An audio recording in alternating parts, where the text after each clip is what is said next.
Does that make sense? Yes, I've never Your work spoke, you've never. I've never asked for a pay hike. My bosses know. I've never discussed money. They see what I do, they pay, or they give an adjustment. I've never woken up to go and ask for a pay hike. Okay.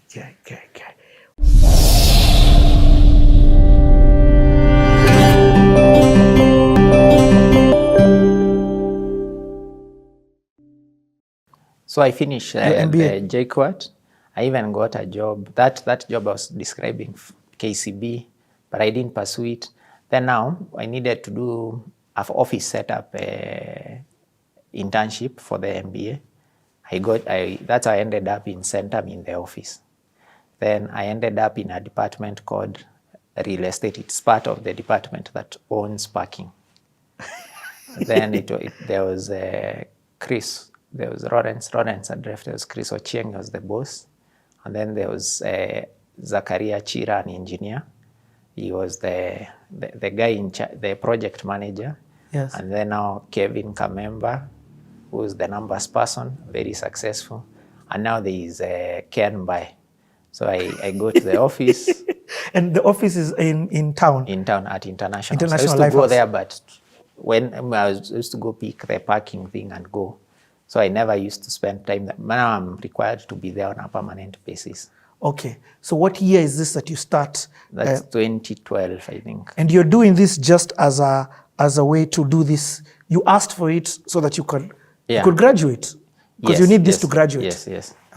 So I get to the office, I find Chira, Chris and Kevin. So we start working. Anyway, they knew me from the parking side.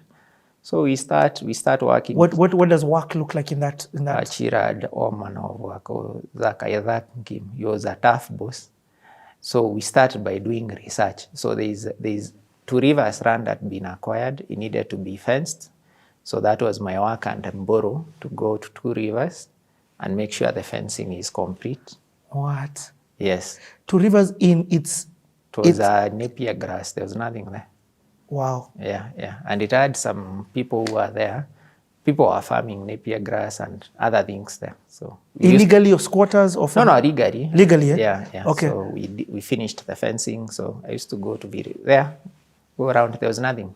So there was no Roslyn Riviera. It was just village market, and then there's yes, I remember. After village market, nothing else then work. In fact, I remember. I think those Gringos. Was it Gringos? Gringos, the Kaba. Yes. Yes, nothing else up to Ruaka, Delta, nothing. Even the bypass had not been built. Wow. So, by the time you're joining this, they've already acquired that. They have already acquired. So now it's when feasibilities, market studies are being done. Also, real estate has been set up as a department, but data needs to be, they need to file data. So I was doing everything. So first, we created a filing system with Zach. Zach created a filing system, then he asked me to populate. So for every file that is there, either it's an engineering file, there's a soft copy, and there's a hard copy of the engineering reports. If it's a market study report, there's the soft copy, hard copy, anything, all the correspondences. So I started doing that work, but I liked it. So for example, the engineer tells you what like, so now, like now. So because you're not the one who's creating the data, you're being given a hard copy that you need to duplicate.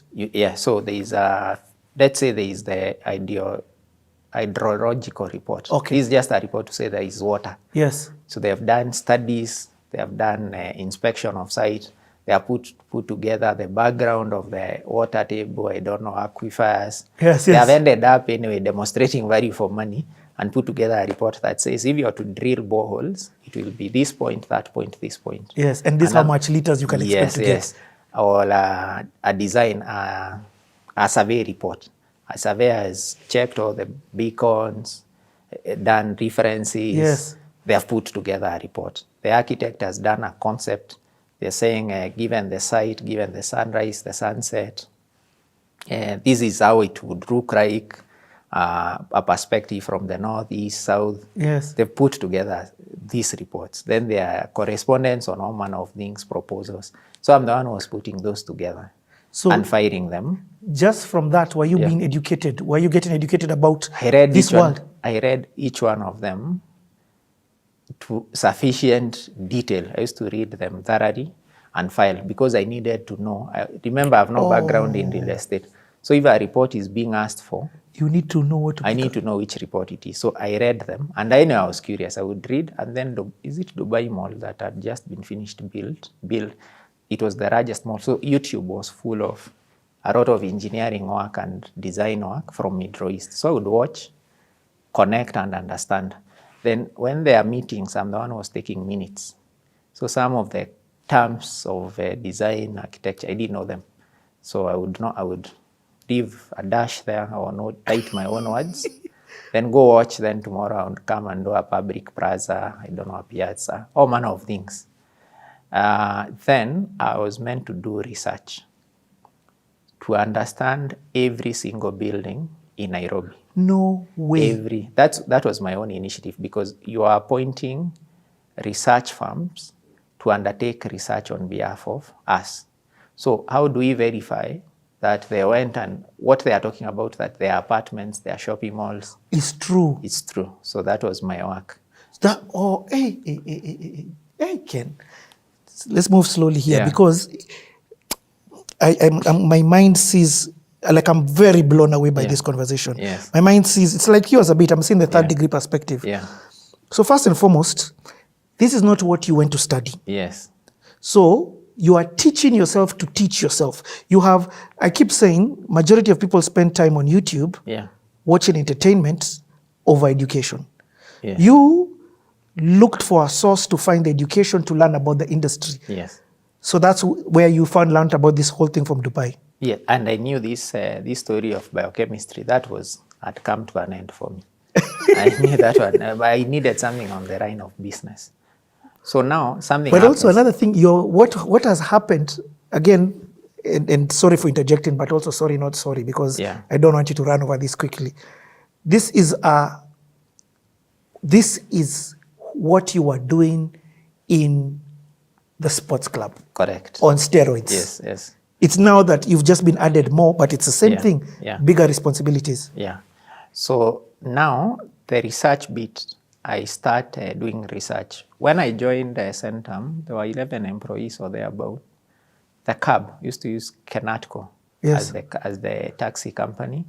The bill was normally 20,000, 5,000. It was not much. People were driving. Very few people were taking cabs. Now me, I used to map out like restaurants, take a cab. Then is when this one General Madenge, all these projects were coming up in restaurants. I would visit each one of them and write a simple report, a presentation. This is your own initiative. Nobody has told you to do this. Has asked me. People have asked me, what's the market study? I've studied those Knight Frank reports. I've studied what is on the desktop, that I know. But you see, when there were department meetings where I used to go and Moria was there. But I would see James would ask questions, and if you answer, if it's something you can ask someone across the road and get the same answer, then your morning will not be very nice, I would see.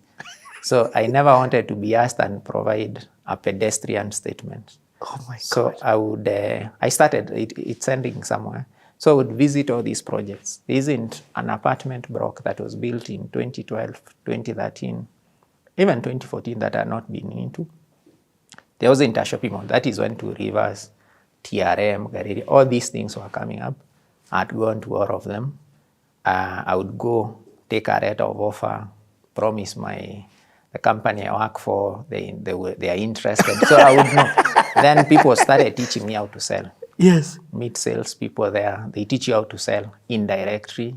Then they tell you, we are 80% sold. You probe further. You buy them lunch. Then you find out they are just 5% or 10% sold. But something happened. That month, the taxi bill came back at 120,000. Ooh. Then it was a problem. Even the finance director, RISPA, needed to know who is this who has been on a tourism mode with our taxi service. So I was asked, what do you do with these cabs? Then I generated a report that this is what happens this is what's happening in Westlands, this is what is happening in Upper Hill, this is what is happening in all these places, this is what is happening. So people started paying attention that to verify the market study, go to Ken. Yeah. That's one. So now I had to generate a report to justify why these cabs drop me home very late and why they are moving every weekend, every time I'm moving. Then now, from my reading the reports and watching, there were project update meetings. So I would have all the engineers, the architects in these meetings. Me, I was just take notes. But I would start disputing, like where Two Rivers, the water demand has been said to be, let's say, 3,000 cubic meters. These are 3 million liters per day. And the engineer would say, make an error, just say it's 4,000. Then I would say on page 6 of this report that was done by WSP, it says this much. Then I would say the power demand analyzed would say this much. Just provide numbers. So people started paying attention. How come? On behalf of who are you? So that's how I started getting noticed. Then everyone started giving me assignments. So I would get assignment from Zakaria, who was staff. I would get assignments from Chris Ochieng, who mentored us in a big way. I would get assignments from Kevin, but Kevin was an investment guy. He's in charge of businesses in Africa. So he would give me assignments now to do modeling. So I had to teach myself how to do financial modeling analysis. Anyway, Centum was a school. That's how I ended up now getting additional responsibility. You guy, let me tell you, I am so blown away by this conversation. I think this is just absolutely incredible.